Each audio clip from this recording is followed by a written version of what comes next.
Hey everyone, welcome back to Everyday English. I'm Avery. And I'm Eden. So happy to be here for another episode. Today, we are diving into something super practical: how to speak English naturally in everyday situations. Not textbook English, real English, the kind that actually comes up when you're living your life. Yes, because there is a huge difference between the English you study in a classroom and the English people actually use at a coffee shop, the grocery store, the office, or just texting your friends. Totally, and that gap can feel really frustrating. You study for years, you know all the grammar rules, and then someone says, "Want to grab a bite?" and your brain just freezes. Such a common experience. The good news is it gets so much easier with the right exposure and practice. That's exactly what we're here for. We're going through 5 everyday settings where conversational English really shines. The phrases people actually use, the shortcuts to slang, and the cultural cues that make it all click. Everything we mention will be in the show notes. All right, Avery, let's kick things off with setting number 1. Setting number 1, greetings and small talk. This is the first thing that happens in any conversation and where a lot of learners feel uncertain.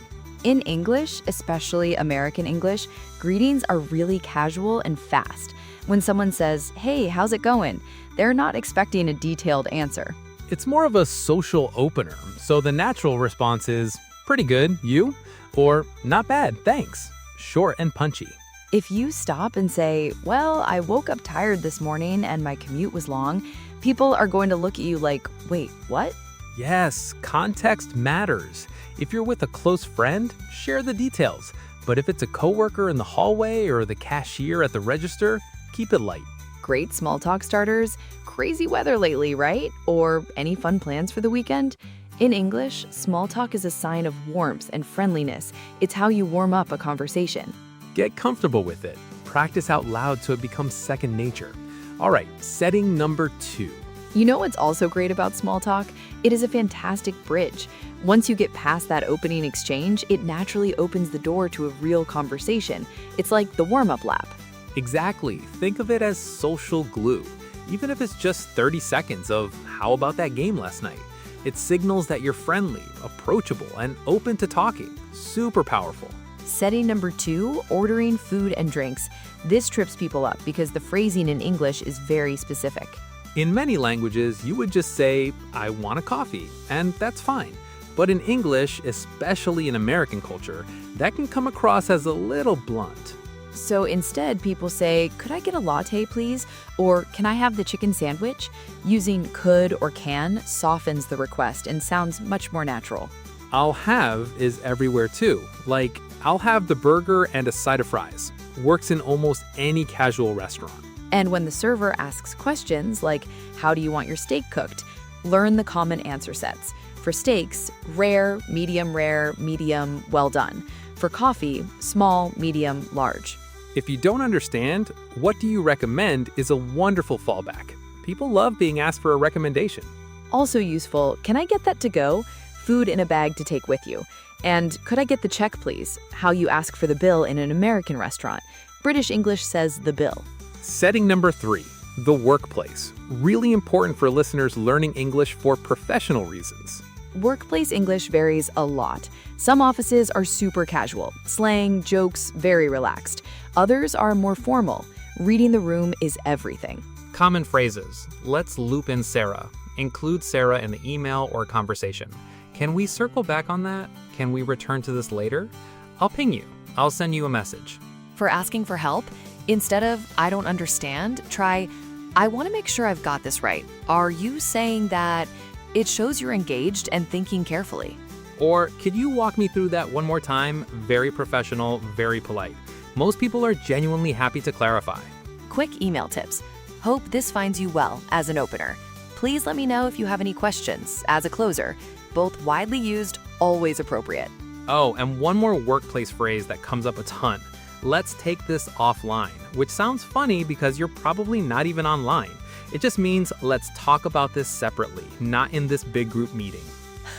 Yes, that one trips people up. Also, bandwidth, as in, "I don't have the bandwidth for that right now." It means I don't have the time or capacity. Very common in corporate settings.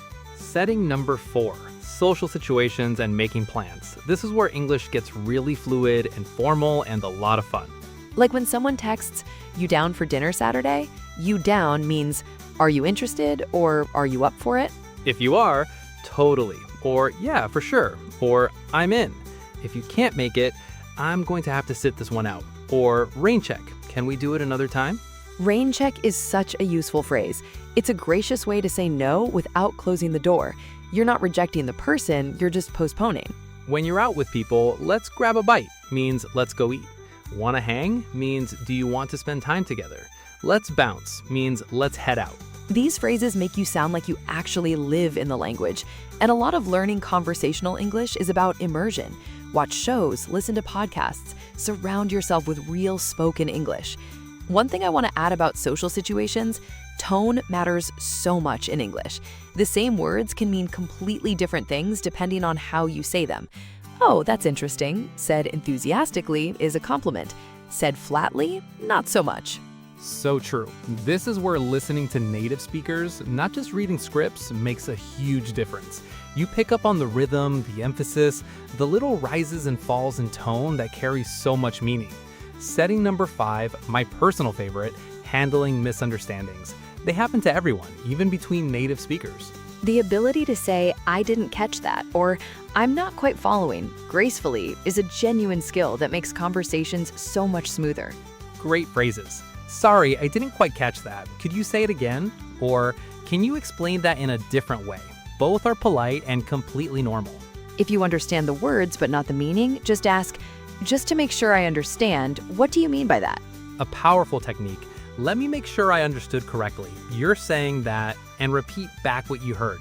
It shows active listening and gives the other person a chance to correct anything. And if you said something wrong, "Sorry, let me rephrase that," or "What I meant to say was," completely normal. People will appreciate the effort to be clear. The key takeaway, don't let fear stop you from speaking. Every conversation is a practice session. The more you engage, the more natural everything becomes. This has been such a great episode. Quick recap, 5 settings: greetings and small talk, ordering food, workplace conversations, making social plans, and handling misunderstandings. Each setting has its own vibe, vocabulary, and unspoken rules. The more attention you pay, the more confident you'll feel in any conversation.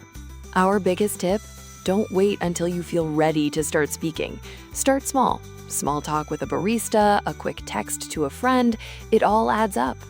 Language is meant to connect people. Every imperfect sentence you speak is you building a real connection.